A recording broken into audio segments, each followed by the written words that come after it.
டேய் எப்படியோ கஷ்டப்பட்டு இடத்துக்கு வந்துட்டு போல. இனிமே நீ வச்சதுதான் சட்டா, நீ வச்சதுதான் ரேட்டு. டேரிஃப் எல்லாம் ரேட்டெல்லாம் கண்ணா பண்ணான்னு ஏத்திட்டியாமா? என்ன ரீசனு? எப்படியோ கஷ்டப்பட்டு இடத்துக்கு வந்தாச்சு. அப்ப நான் எப்படி சம்பாதிக்கிறது? ம் டேய் பொய் சொல்லாம சொல்லு. எப்படி நீ இடத்துக்கு வந்த அதை கரெக்டா சொல்றா. என்கிட்ட புதுசா வர்ற இளைஞர் எல்லாத்தையும் வேலைக்கு எடுத்து அவங்க எல்லாத்தையும் தெரு தெருவா போய் அம்மா தாயே கொஞ்சம் எது தெரு தெருவா போய் என்னடா பண்ண? அம்மா தாயே கொஞ்சம் நீ நினைக்கிற மாதிரி இல்ல.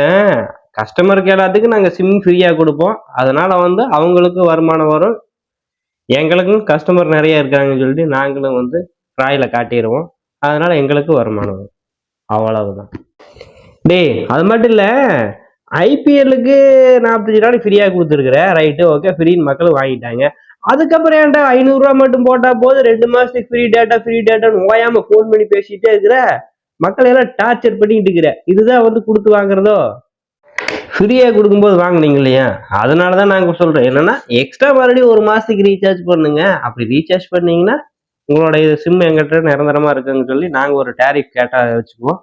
அதுல இருந்து நாங்க அடுத்த கட்ட நடவடிக்கை என்னென்ன பண்ணலான்னு பிளான் பண்ணிட்டு இருக்கோம். சரிங்களா? அதனால டெய்லி ஒரு 10 எஸ்எம்எஸ் அனுப்புவோம்.